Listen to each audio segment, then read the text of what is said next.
নানা জাতি, বর্ণ ও সংস্কৃতির মিশ্রণে গড়ে ওঠা আফ্রিকা মহাদেশের এক বিশেষ মানব সম্প্রদায় হল পিগমি।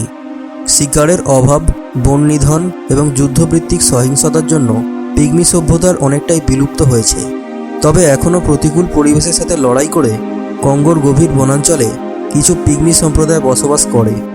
সভ্য সমাজের কাছে পিগমিরা সাধারণত নিম্ন স্তরের মানব বা বন মানুষ হিসাবে পরিচিত। আজকের এই ভিডিওতে আপনি জানতে চলেছেন জঙ্গলে বসবাস করা পৃথিবীর সবথেকে খাটো মানুষ সম্প্রদায় পিগমিদের সম্পর্কে।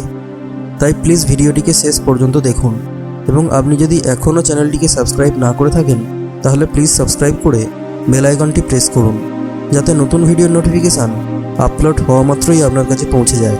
তো চলুন শুরু করা যাক।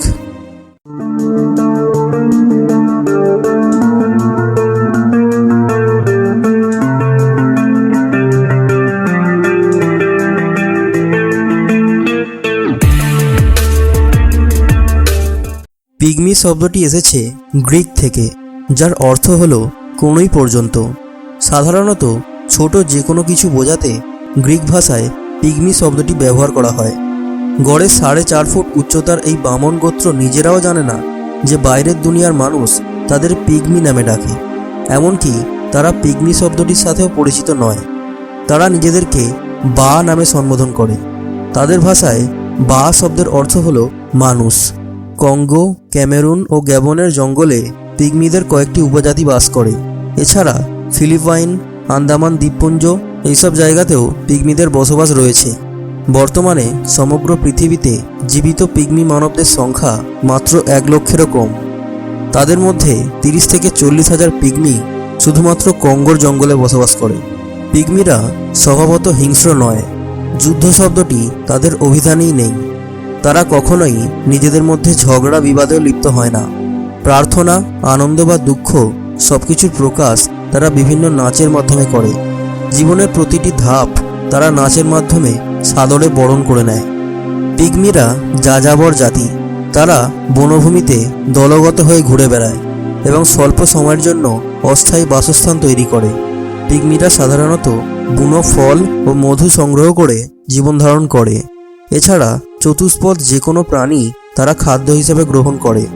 প্রতিটি পিগমি দলের দলপ্রধান সবকিছু নিয়ন্ত্রণ করেন। পিগমিদের জীবিকার একটি অন্যতম অংশ হল শিকার। দলপ্রধান প্রতিটি শিকারের আগে বিভিন্ন ধরনের মন্ত্র পড়ে দেবতাদের সন্তুষ্টি এবং অমঙ্গল থেকে মুক্তির আশায় প্রার্থনা করেন। পিগমিদের নারী পুরুষ উভয়ই বন্যপ্রাণী শিকারে অত্যন্ত দক্ষ। তারা পায়ের চিহ্ন দেখে শিকারের আকার ও বয়সও ধরে ফেলতে পারে। বৈচিত্র্যময় নাচ ও গান পিগমি সংস্কৃতির অন্যতম বৈশিষ্ট্য। প্রায় যে কোনো উৎসব, এমনকি প্রতিটি শিকারের আগে ও পরে তারা নৃত্য করে। নানাবিধ ঢোলের তাল ও বিচিত্র শব্দের সঙ্গীতে আয়োজিত এই নাচে শিশু কিশোর থেকে বৃদ্ধ সবাই অংশগ্রহণ করে। পিগমিরা অতিমাত্রায় কুসংস্কারাচ্ছন্ন। প্রতিটি দলেই ওঝা পদবীধারী পিগমির নেতৃত্বে তারা তাদের বিভিন্ন ধর্মীয় অনুষ্ঠান পালন করে। তাদের বিশ্বাস মতে দেবতাদের অসন্তুষ্ট হওয়ার সম্ভাবনা আছে এমন সকল কাজ তারা এড়িয়ে চলে। গবেষকদের মতে মানব সভ্যতার প্রথম ধাপের জীবন্ত নিদর্শন হল এই পিগমি সম্প্রদায়।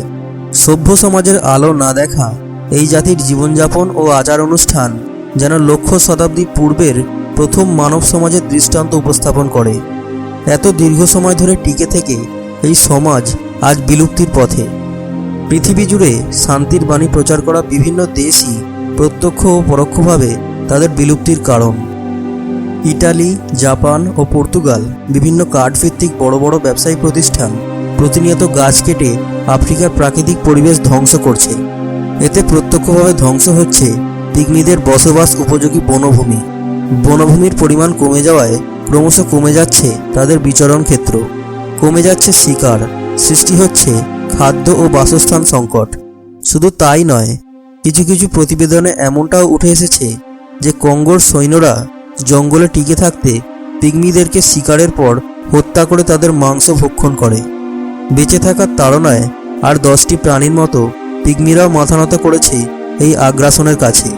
বনভূমি ধ্বংস বা সৈন্যদের করা নির্যাতন সহ পিগমি নারী ও শিশুদের প্রতি এসব অত্যাচার যেন মানবাধিকার অনুমোদিত। তাই তাদের জন্য নেই কোনো আইন বা বিচার পাওয়ার অধিকার।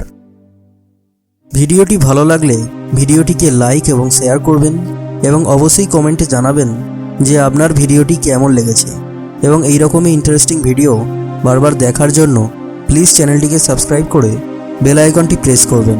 Thanks for watching.